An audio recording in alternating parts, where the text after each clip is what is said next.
బెండకాయ పులుసు చేస్తున్నానండి. బెండకాయలు ఇలా కట్ చేసుకోవాలి, కడుక్కొని శుభ్రంగా ఇలా కట్ చేసుకోవాలి.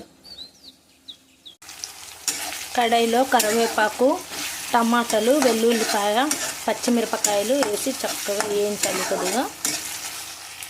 తర్వాత 2 స్పూన్లు శనగపిండి వేయించుకోవాలండి, వేయించుకొని ఉంచుకోవాలి. బెండకాయలు వేయాలి, కట్ చేసిన బెండకాయలు దాంట్లో వేసుకోవాలి. ఇప్పుడు ఉప్పు, కారం, పసుపు మొత్తం వేయాలండి. దాంట్లో ఉప్పు, కారం, పసుపు వేసామండి, చక్కగా కలుపుకోవాలండి.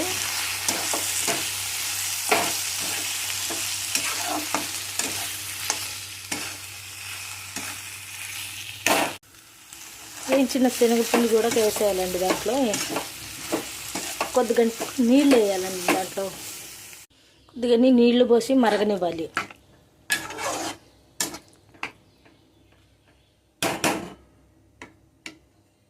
మరగనిస్తే అది కొద్దిగా గట్టి పడుతుందండి. ఇంకొక గ్లాస్ నీళ్ళు వేయాలి. దాంట్లో కొద్దిగా దానిపైన కొరెండర్ పౌడర్ వేయాలండి.